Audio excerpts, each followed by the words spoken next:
This is Kay Kritiques.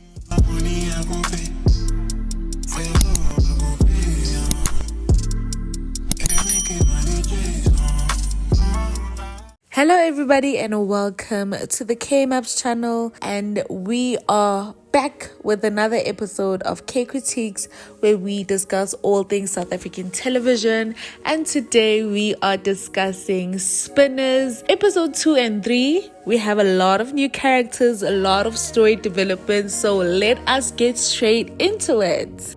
In the episode 1 review, I did leave out one crucial fact, which is actually the driving point for these next 2 episodes, which is that Ethan had paid off the homeless man to make a phone call, which was basically a tip off for them to find Glenky's body in the quarry.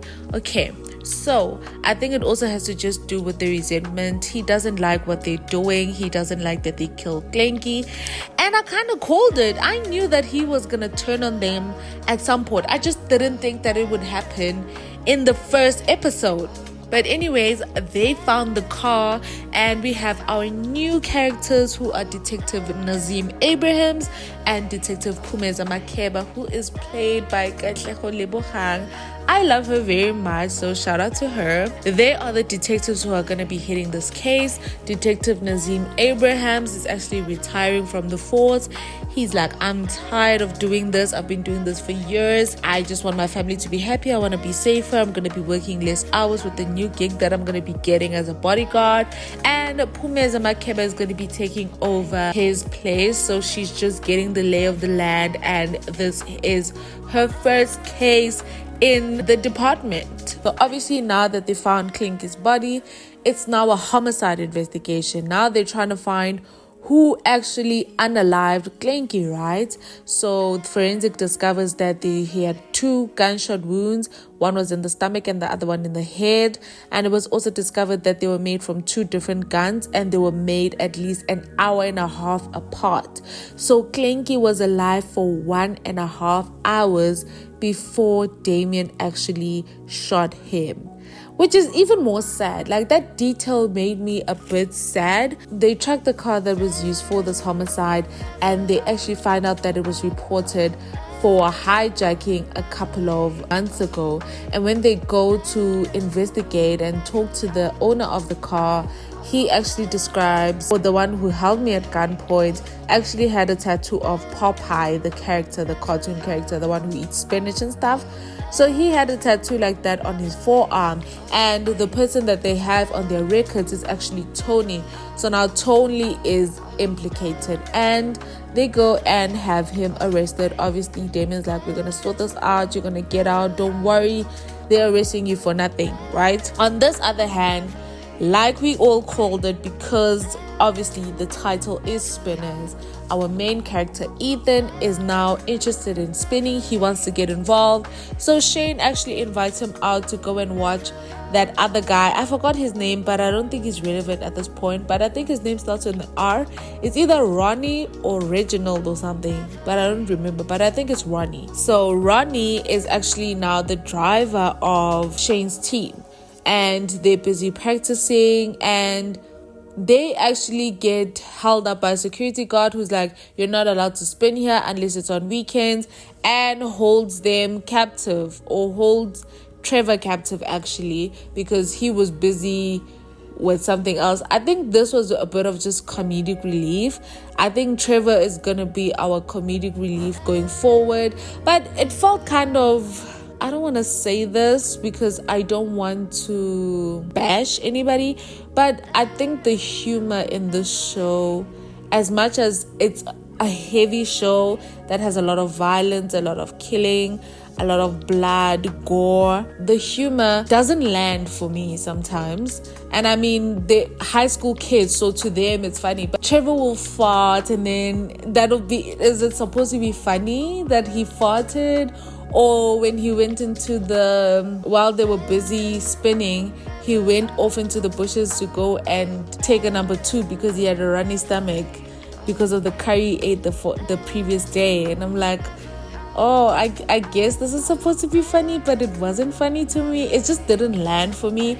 But I think it's also because I don't relate and I'm a bit older and these are high school kids. This just made me realize that maybe I am getting older because I didn't find it funny. I'm sorry to anybody who found it funny, but I personally didn't. But anyways, he now wants to get involved in the spinning, and he actually wanted to be the driver because he feels like Ronnie is not that good of a driver and stuff like that.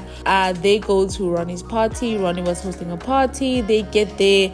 Ronnie obviously says some things. It gets a bit heated and Ethan retaliates by punching him in the face. Ronnie's like, this is my car, so there's no more team. Good luck with getting into the Red Bull, because there was a Red Bull scout that's going to be coming in about 11 days, and they needed to prepare because that scout is going to choose maybe one amateur team to go and compete for the 400k. So now they no longer have a team. So what does Ethan decide to do? Ethan now wants to be the driver of their new team, but we'll get into that a bit later, right? After the killing of Clanky, they found his body, and obviously now Tenzi is devastated. The police now are sort of investigating what happened that they would want to kill Clanky, because Clanky is innocent, and who would want to kill a child? Like, that is cruel. Who would want to kill a child like that? So now they're trying to figure it out, and we actually find out that Vernon and Lester, who are Clanky's brothers, who own a different side, who have a different territory, they actually wanted to come into Damien's territory and actually trade in the territory. They offered Damien an offer where they're like, we're gonna keep 20% and you're gonna keep 80% of the profits that we make, but we want to push products in your territory. Damien refuses. Other than him being hard-headed and having an ego, I think it's also about the power. Once you let other bosses into your territory, they're not going to be satisfied with that 20%. That 20% is going to seem little after some time. They're going to want 30%, then 40%, and so on and so forth, until they want to take you out in order for them to have the whole piece of the pie. So I understood where Damien was coming from. He then now goes to the doctor because he had collapsed in the previous episode. They take an MRI scan, a CAT scan, they look at his brain. The doctor says something, but we don't hear what it is. But I'm assuming that it's I'm thinking it's MS, multiple sclerosis. I'm thinking maybe it's cancer. We didn't hear what the doctor said, but Damien is stressing right now. He goes to his investments person, is like, I want to invest every single piece of money I have into a trust so that my daughter and my wife are taken care of if anything happens to me. To his shock, he actually finds out that he only has 500,000 rand to his name.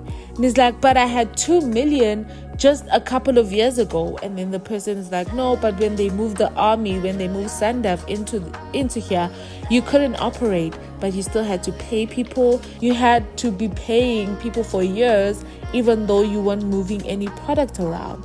And he's stressing now because he's thinking of different ways to be able to make money. This investment guy wants to introduce him to some people from Italy who are doing dealings. I don't know what kind of dealings they're doing, but I feel like that's going to backfire on Damien because they're probably going to steal all of his money.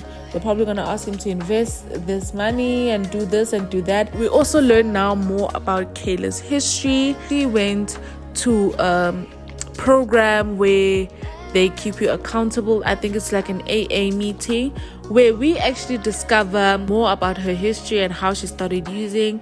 She explains that her dad used to be an addict. And up until she was 15, she never really understood why he was addicted to whatever he was addicted to. I think it was tech. And one day, the dad was fighting with, I think, the stepmom because he was very abusive. Saw his pipe sitting there, took the pipe, went into the bathroom and then smoked it. And she's like, for the first time in my life, I just didn't feel pain. I just felt numb. I just felt happy in those few moments. And from then, I just started using until she met her husband, Neville, who is Ethan and Byron's dad. After she meets him, she actually gives up drugs. She goes into rehab, becomes clean, she doesn't relapse, and she has 2 sons, Ethan and Byron. She still doesn't use. All these years, her husband dies. And literally in the 2 years that her husband has died, she started using. She's like, I don't know how I started using. I think maybe it's the grief, the trauma of losing a spouse, somebody that you thought you're gonna grow old with, somebody that you thought you're gonna spend the rest of your life with. You still had plans. But for me, it's like you stopped using because of your husband. But now you have kids and you haven't used in years. I would think that life was better when you were not using. So as soon as your husband passed on, you start using again. As much as we can never understand addiction, because addiction is not just something that somebody just chooses to have. It's actually a disease. It's actually something you need to go to therapy. You need to have people that you are accountable to. It's a very complex thing, and you never know what will trigger it. You never know. Nobody just starts becoming an addict, right? But I would think that after being clean for so many years and having 2 young boys to look after, that you would try to actually stay sober for your boys when they needed you most. Because her boys were also hurting because they just lost their dad as well. But then in another way, they also lost their mom, which is actually pretty sad. Let's get back into the outfit, the mafia. Let's get back into the gang drama, because it's a whole lot. It actually carried these 2 episodes. Now, Tony is in question, and we actually find out that Peter, the same Peter who actually gives or supplies Damien with his product, is actually a police officer. Runs into Tony. He assumes or hears a rumor that Tony took a deal and he didn't refuse the deal, and that he might be talking soon. They did interrogate Tony, but he didn't really give anything up. He was just like, this is hearsay, and I just want to go home because you don't have a case against me. But Peter is like, no, Tony took a deal. So obviously now Damien doesn't want a lot of stuff coming out on their operation. So now he has to find a way to get Tony out so that he doesn't blab to the police, right? He sends Hercules and Ethan, and now Hercules has a grudge with Ethan because he's like, you're the reason why Tony's back in jail, blah blah blah, you were careless and this is all your fault. So they go now to the man who had reported the car missing, and they're like, you're gonna go back to the police and you're gonna tell them that you made a mistake, and we're gonna stay here and we're not gonna leave. And they had guns. It was a literal hostage situation. But my thing is, they weren't even wearing masks, so it's gonna be so easy to identify them because they were not wearing masks. I feel like for people who are actually gangsters, for people who are actually been doing crime for a long time, these people are actually not that smart, or maybe they're made to be kind of sloppy and reckless so that it fits into the storyline where they're able to be found out. But I would think that these people would not come with their faces, they would hide behind masks, because if the man was able to identify Tony with just a tattoo, he can just go back to the police and describe your guys' faces. But anyway, Tony is released from jail. He comes back, everybody's celebrating. They're like, oh, we're so glad to have you back, brother, you didn't belong there. And Damien literally shoots him and is like, if any of you ever think of taking a deal with the police, I am going to kill you. Literally everybody's like, cheers to Tony, may he live a long life. And literally in the next second, Damien shoots him. Damien now has a talk with Ethan because it's like, you've been distracted lately, you've been sloppy, what is going on with you? Who are those boys that you were hanging out with, talking about Shane and the crew? It's like, no, they're just my friends. We met when we went to a spinning competition and we bonded over that, and I'm interested in joining their team and doing spinning. So Damien is like, oh, so that is what has been distracting you. You need to stop it immediately. Obviously Ethan doesn't stop. He goes to Shane and is like, I want us to form a new team. We're gonna fix up your car and we're gonna get it in running condition so that we can go and impress the scout and win this 400k. Shane is like, something is off with you. Even at the party, there's just something off with you. You were wearing yesterday's clothes. If you don't tell me what it is, I don't think we can have a friendship. So unless you're ready to answer all these questions, I do not want to associate myself with you. Ethan goes ahead and shares everything. Is like, I'm just a driver for them. I do odd jobs here and there. So he's not fully involved in this organization. He's just a driver. He does pickups for them, drop-offs, and he's literally on the cleaner side of things, right? Where he can just be like, hey, I was just hired to collect envelopes. I don't know what was in there. I don't know what they were for.